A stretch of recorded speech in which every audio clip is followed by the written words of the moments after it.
Long question है, इसको आप अटेम्प्ट जब करेंगे तो सबसे पहले हमने डेफिनेशन लिखी। डेफिनेशन इसकी क्या है? Every body in universe attracts other body with a force. Universe में हर दूसरा बॉडी जो है वो, हर ऑब्जेक्ट जो है दूसरे बॉडी को अट्रैक्ट कर रहे हैं। अब वो जो फोर्स ऑफ अट्रैक्शन है उन बॉडीज के दरमियान, that is directly proportional to product of their masses. उन बॉडीज के मैसेज के प्रोडक्ट के डायरेक्टली प्रोपोर्शनल है, और and inversely proportional to square of the distance between their centres.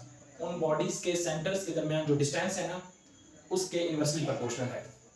तो हमने जो स्टेटमेंट में पढ़ा है कि force of attraction is directly proportional to product of their message.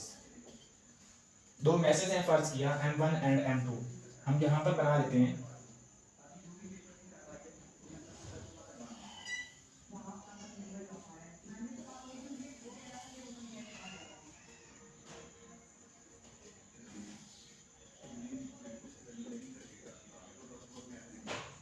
and distance between their centers is d। तो फोर्स इन masses के प्रोडक्ट के डायरेक्टली प्रोपोर्शनल होगी, and force is inversely proportional to, inverse का मतलब होता है डिवाइड में आना, 1 divided by d square, square of the distance. तो ये हमारे पास इक्वेशन 1 है और ये हमारे पास इक्वेशन 2 है। अब हम क्या करते हैं, इन दोनों इक्वेशंस को कंबाइन करते हैं, कंबाइनिंग बोथ इक्वेशंस। इन दोनों इक्वेशंस को जब हम कंबाइन करते हैं तो इस साइड पर हम लिखेंगे फोर्स प्रोपोर्शनल टू, जो डायरेक्टली प्रोपोर्शनल है वो टर्म ऊपर आ जाएगी, m1 dot m2 and inversely proportional d square that is divided by d square.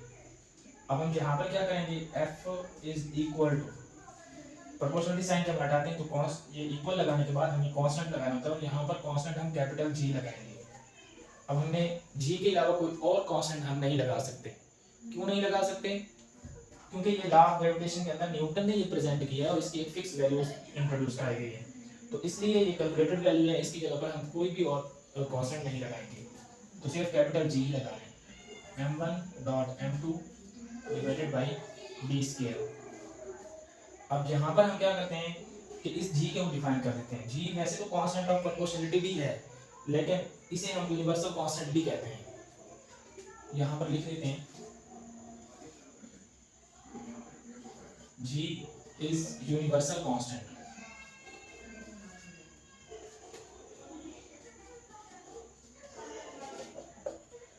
और इसको यूनिवर्सल कांस्टेंट क्यों कहा जाता है? क्वेश्चन आ सकता है कि why G is called universal constant।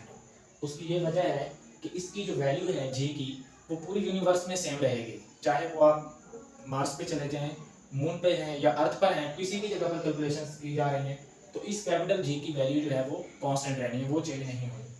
तो इसलिए यहाँ पर हम लिखेंगे G इज यूनिवर्सल कांस्टेंट, और G की जो वैल्यू है वो याद रखनी है 6.67 10⁻11 न्यूटन मीटर स्क्वायर पर किलोग्राम स्क्वायर।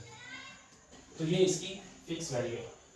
तो इस क्वेश्चन को अटेम्प्ट करने के लिए आपने पहले क्या किया, सबसे पहले डेफिनेशन लिखी, उसके बाद डायग्राम बनाई, डायग्राम के बाद आपने मैथमेटिकल स्टेप्स किए। मैथमेटिकल स्टेप्स बहुत आसान थे, डेफिनेशन से ही ये दो इक्वेशंस मैंने इन दोनों को कंबाइन कर दिया और ये बन गए। फिर G को थोड़ा आपने एक्सप्लेन कर दिया कि G की वैल्यू क्या है, G को यूनिवर्सल कांस्टेंट क्यों कहते हैं। इन क्वेश्चंस का आंसर मिल गया। अब हम देखते हैं कि ये तो हमने G के लिए यूनिट्स लिखे हैं, हमने तो डायरेक्ट लिख लिए हैं, लेकिन आप कैसे लिखेंगे? बार बार ऐसे होता है कि वैल्यूज ये तो तीनों ऑप्शंस में एमसीक्यूज में सेम दी हुई होती है, लेकिन यहाँ यूनिट्स चेंज कर दिए जाते हैं। वही ऑप्शन सही होगा जहाँ पर यूनिट सेम सही एग्जैक्ट दिया होगा। तो इसलिए हम यहाँ पर देखते हैं कि G के यूनिट्स कैसे फाइंड करेंगे आप। ये स्टूडेंट्स अस्सलाम वालेकुम। आज की वीडियो में हम चैप्टर नंबर 5 पढ़ रहे हैं, chapter 5 gravitation, physics 9th class का। उसमें आज हम जो देखेंगे, जो मेन टॉपिक्स इसमें हम कवर करेंगे वो है कंसेप्ट ऑफ ग्रेविटी और लॉ ऑफ ग्रेविटेशन। पहले हम देखेंगे कि ग्रेविटी का कंसेप्ट कैसे आया, किसने दिया और किस तरह ये कंसेप्ट दिया गया। तो concept of gravity was introduced by sir Isaac Newton.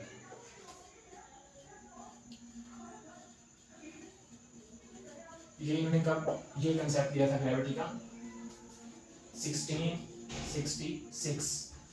1666 में इन्होंने ये ग्रेविटी का कंसेप्ट दिया था।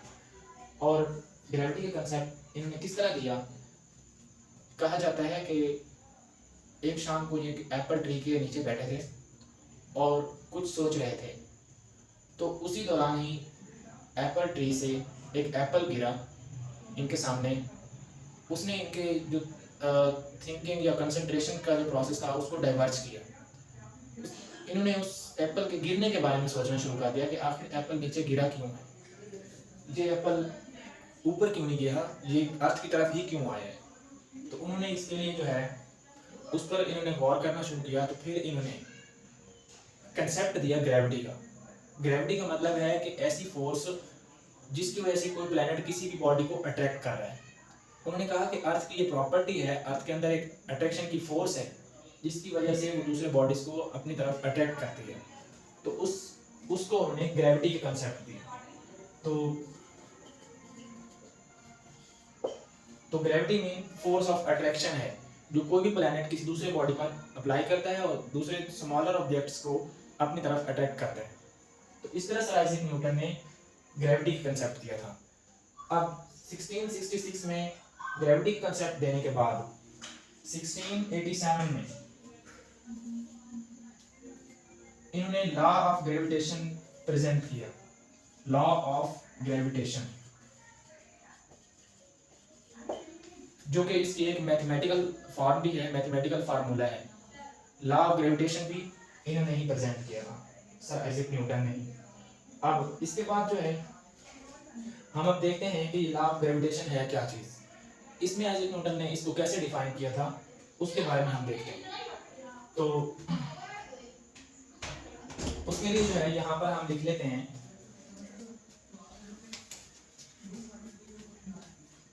अब हमने जब जी के यूनिट्स फाइंड करने हैं तो हम क्या करेंगे, बाय लॉ ऑफ ग्रेविटेशन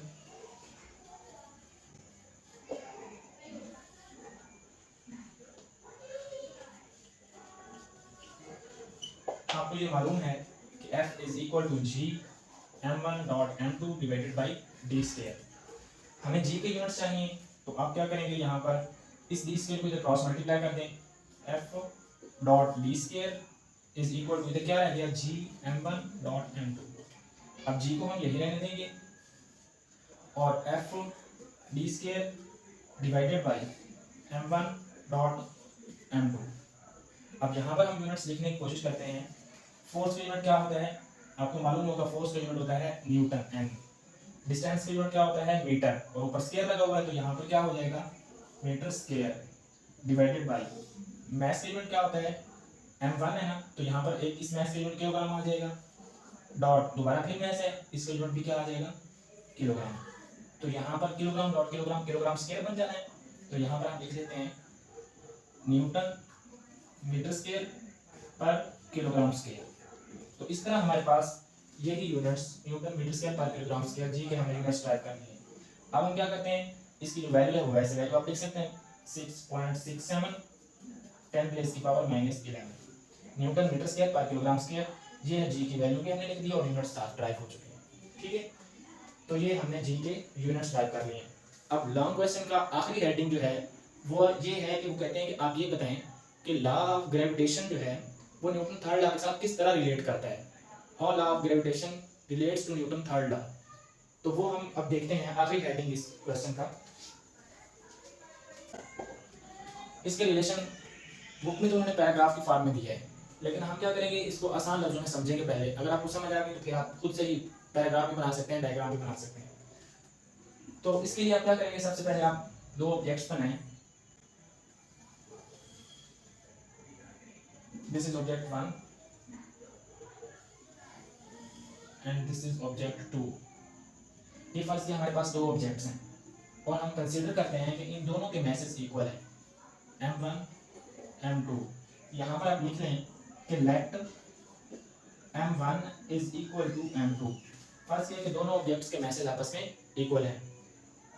अब लॉ ऑफ ग्रेविटेशन के अकॉर्डिंग आप जानते हैं कि every body in universe attracts to other body, तो लिहाजा ये m1 इस m2 को अपनी तरफ अट्रैक्ट कर रहा है और m2 जो है ये इस m1 को अपनी तरफ अट्रैक्ट कर रहा है। तो m1 जिस फोर्स के साथ m2 को अट्रैक्ट कर रहा है उसको मैं लिख लेता हूँ F12। Force of attraction by mass m1 on mass m2, ठीक है। और इसी तरह force of attraction by mass m2 on m1, ये हमारे पास F21 हो जाएगी, ठीक है। इससे कोई फर्क नहीं पड़ता, आप इसे m1 कहो इसे m2 कहो, इससे कोई फर्क नहीं पड़ता। तो इसलिए यहाँ पर m1 इस फोर्स के साथ m2 को अट्रैक्ट कर रहा है तो F12 कहेंगे, F12 नहीं पढ़ना। F12 force of attraction by mass m1 on mass m2 and force of attraction by mass m2 on mass m1, ठीक है। ये आपने लिखना है, तो यहाँ मैं लिख लेता हूँ, यहाँ पर F12 is force of attraction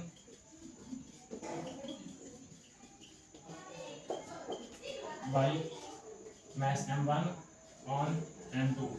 इसी तरह F21 is force of attraction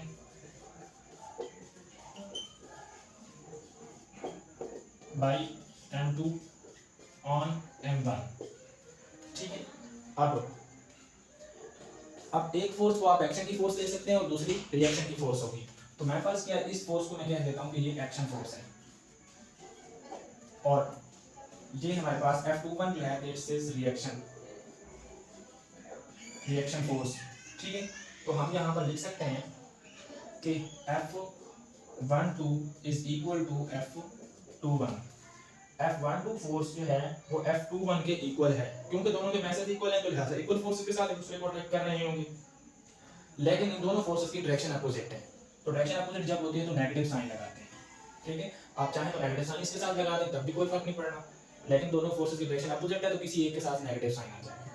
तो ये हमारे पास जो है एक्शन फोर्स इक्वल है रिएक्शन फोर्स के, लेकिन इन दोनों की डायरेक्शन क्या है, अपोजिट है। इस तरह हम कह सकते हैं कि law of gravitation Newton third law की डेफिनेशन जनरेट कर रहा है यहाँ पर, ठीक है। इसलिए ये हमारे पास action force is equal to reaction force but opposite in direction, but in opposite direction.